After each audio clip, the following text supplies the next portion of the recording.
Anda kembali menyaksikan Money Report, pemirsa. Kita akan lanjutkan perbincangan dengan Mas Yono Reksoprojo. Mas, tadi saya sudah menyebutkan bahwa pada hari ini sektor finansial terpengaruh seperti IHSG, lalu juga rupiah. Nah, kalau tadi Mas menyatakan bahwa imbas secara langsung barangkali sangat kecil. Nah, bagaimana dengan imbas yang tidak langsung? Kalau rupiah, euro, pound sterling melemah, dolar menguat, kan dolar juga berimbas kepada kita kan? Nah, imbas tidak langsung ini apakah akan besar bagi Indonesia? Ya, jadi ini emang unik ya. Jadi artinya pada saat ada situasi seperti ini, tiba-tiba publik mencari pegangan baru yang dianggap lebih solid. Makanya bukan cuma dolar lebih kuat gitu ya, karena memang grow ekonomi walaupun lambat di Amerika Serikat, tapi menunjukkan satu eskalasi yang lumayan baik. Nah, kita lihat publik juga memilih untuk memegang liquidity lain seperti emas misalnya gitu, yang di belakang yang harganya tiba-tiba jadi 1.300 karena situasi-situasi seperti ini bisa memberikan pelajaran kepada kita mana barang-barang yang akan lebih liquid. Nah, juga barang-barang yang lebih solid dari sisi misalnya tadi mata uang mana yang kira-kira akan memiliki kekuatan.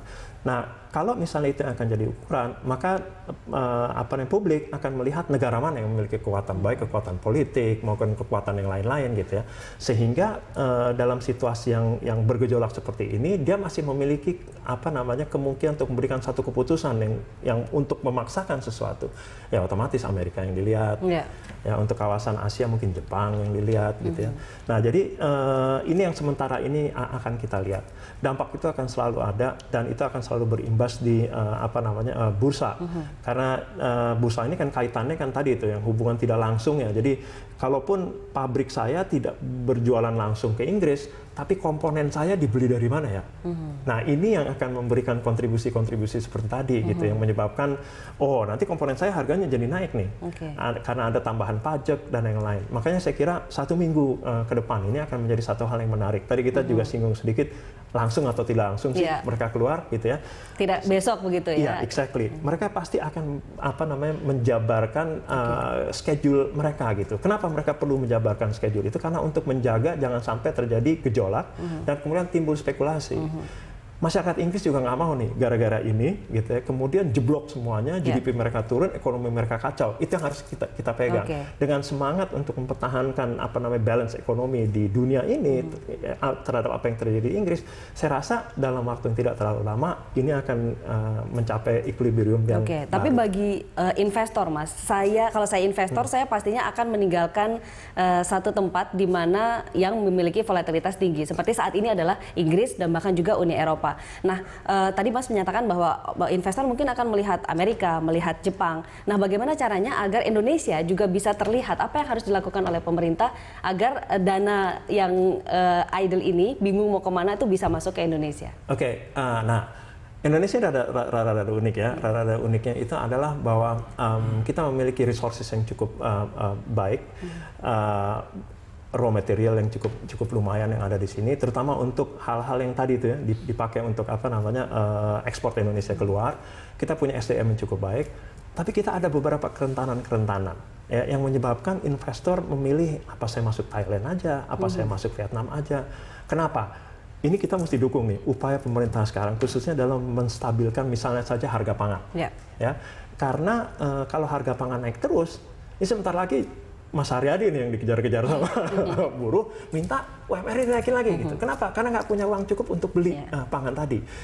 Upaya pemerintah untuk menekan harga ini akan membantu satu kestabilan, itu satu. Jadi menjaga kestabilan. Ya, menjaga kestabilan dulu. Ya. Kedua, bunga bank. Bunga bank juga harus dibuat lebih rendah daripada saingan-saingan negara-negara kita yang di samping-samping kita. Berarti kita harus melirik ke Bank Indonesia harus. Ini makanya ini nggak bisa sendiri. Ini kan ngerembet kemana-mana. Nah, kalau hal-hal seperti 2 contoh tadi, ya tentunya ada hal-hal lagi yang lain gitu ya, kemudahan-kemudahan yang lain gitu ya. Itu bisa kita capai. Maka orang di luar akan melihat, Indonesia has a very stable policy. Untuk itu sekarang investasi yang saya taruh misalnya di Inggris bisa saya pindahkan nih ke sini. Toh mereka punya kapabilitas, mereka punya sumber daya, mereka punya stability dari sisi yang seperti tadi gitu, kebutuhan sandang dan pangan. Maka tidak ada alasan bagi saya untuk pergi ke tempat lain. Nah, yang lain adalah sekarang pekerjaan rumah untuk negosiator-negosiator kita. Ada SEPA misalnya, gitu ya, yang sekarang lagi banyak. Indonesia ini memang negara di kawasan ASEAN yang paling sedikit kayaknya gitu ya, punya perjanjian dagang dengan negara-negara lain. Negara kayak Thailand, Vietnam itu punya jauh lebih banyak dari kita. Apakah artinya Mas juga menyarankan kita bikin sejenis SEPA tapi dengan Inggris? Kenapa enggak? Kalau itu menguntungkan bukan saja buat Indonesia tapi juga buat Inggris, maka dengan gampang kita akan bisa mengatur perdagangan seperti tadi. Toh sekarang kondisinya dia sudah keluar dari Uni Eropa. Tentunya kita harus mencapai sesuatu kesepakatan baru dari sisi perjanjian dagang ini gitu. Oke, berarti kan kesepakatan-kesepakatan yang sudah ada dengan Uni Eropa dengan Inggris di dalamnya itu akan tidak berlaku lagi kan? Bukan akan tidak berlaku lagi. Bagi Inggris maksudnya. Ya, sekarang Inggris punya pilihan. Tetap ngikutin aturan yang sudah ada, tapi dia dari luar, atau dia bikin aturan baru dari situ. Ini yang mesti kita tunggu nih dalam waktu ini yang masuk ke dalam time frame tadi. Kapan schedule itu akan dilaksanakan oleh Inggris. Tentunya hal-hal yang sifatnya oleh Inggris dianggap merugikan, pasti dia akan ganti. Di situ Indonesia harus antisipasi apakah yang akan dia ganti ini memberikan keuntungan atau tidak. Nah, di sini perannya misalnya Kementerian Luar Negeri, Kementerian Perdagangan untuk melakukan lobby ya agar penggantian itu tidak merugikan kepentingan Indonesia ke Inggris. Oke, berarti harus betul-betul menyimak perkembangan yang terjadi dan mengambil kesempatan yang bisa kita ambil. Begitu Mas Yono ya. Baik Mas Yono, terima kasih banyak atas kehadiran dan masukannya pada malam hari ini. Mudah-mudahan terima ada kasih. manfaat. Sukses selalu untuk Anda. Terima kasih.